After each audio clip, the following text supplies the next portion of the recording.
Good morning, folks. Top story, and it's almost undeniable. Our friend Sunsflare has caught NASA red-handed faking Mars pictures. The link to his video is below. A report came out against fracking here in the US, but it's now coming under heavy fire from the big gas companies, even as local residents continue to get sick and die.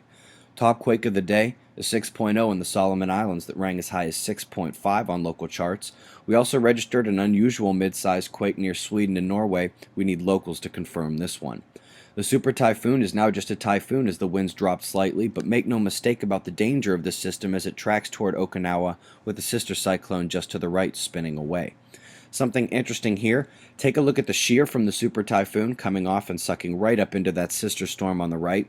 Of course, that storm has shear on the north side as well, going further east across the Pacific, where it goes into the cyclonic system over Alaska. Typhoon triple. This is pretty cool to look at. Australia climate forecasts are out. They expect higher than average temperatures for almost the entire country, more rain than usual up north, less down south. The cyclone forecast comes out in a few days, but until then, here's the last 100 years or so of Aussie cyclones. Last 10 years they've made available here.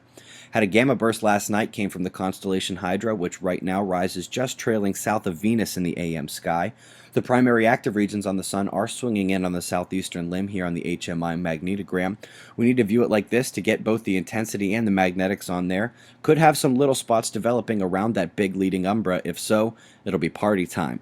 However, the Sun's a lush, didn't wait for the new spots to pop off a big one. There was no flare here, but a very significant filament eruption that created enough magnetic instability to blast coronal particles out in a tremendous CME that will hit Earth in the coming 2 to 3 days.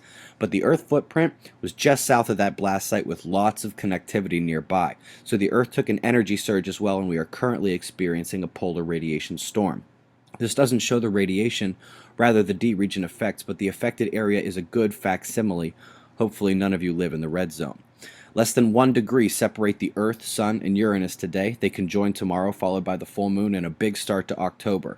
Flares and quakes are on watch currently. Keep eyes open with no fear. It's pushing 6 a.m. Eastern Time, and that's the news. Be safe, everyone.